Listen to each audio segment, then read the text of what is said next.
Pour l'heure, l'édito politique sur Europe 1 avec le Figaro. Bonjour Vincent Trémollet de Villers. Bonjour Dimitri, bonjour Anissa, bonjour à tous. Bonjour Vincent. Cette semaine, Édouard Philippe a fait sa rentrée politique et on l'a vu beaucoup dans les médias. Il publie un livre qui paraît aujourd'hui intitulé Les lieux qui disent.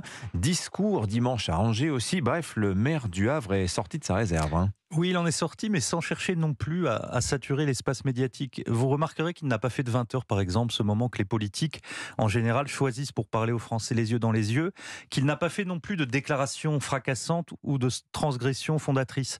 On a l'impression qu'Édouard Philippe s'adresse pour commencer à ceux qui suivent la politique de près, aux relais d'opinion, aux journalistes, aux membres de son parti et à ses rivaux, pour leur dire « je suis là et je suis bien là ».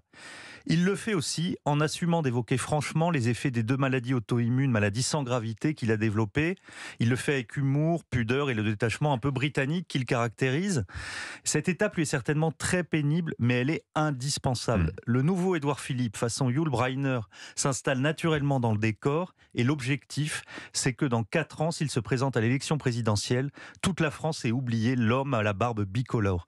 Alors tout ça peut paraître déplacé ou un peu dérisoire, mais en fait c'est essentiel.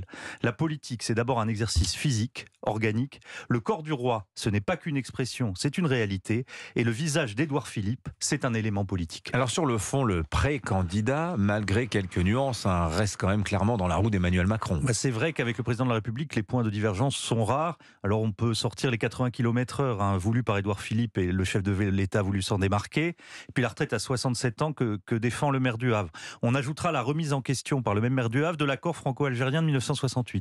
Les autres différences, ce sont des différences de forme.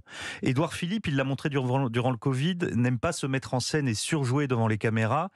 Il incarne dans l'exercice du pouvoir une forme de sobriété heureuse qui pour le moment lui rapporte plus que la ruineuse identité heureuse de son mentor Alain Juppé. Alors, Édouard Philippe dit aussi se méfier des sondages. Est-ce qu'il faut le croire ?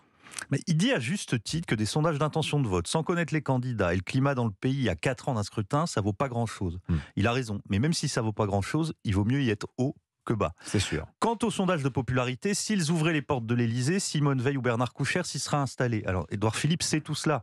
Il a assisté aux premières loges à l'échec d'Alain Juppé en 2017 et il ne veut surtout pas reproduire les mêmes erreurs. L'erreur de Juppé, ça a été de ne rien faire pour ne pas entamer son capital sondagier. Un ancien de sa campagne me racontait qu'avant les débats, on conseillait à Alain Juppé d'être le plus ennuyeux possible pour détourner les électeurs de leur écran de télévision. Alors, Alain Juppé a très bien appliqué la consigne, mais les électeurs ne se sont pas détournés du débat, mais Hubert de Bordeaux. La vraie difficulté pour Édouard Philippe, c'est de s'appuyer sur sa popularité pour installer l'évidence de sa candidature sans devenir aux yeux de l'opinion le continuateur du macronisme par d'autres moyens. C'est la grande question, Dimitri, de la candidature de succession ou de rupture. L'idéal, c'est d'être le successeur naturel en contraste total avec son prédécesseur. C'est ce que Nicolas Sarkozy avait fait en 2007 avec Jacques Chirac.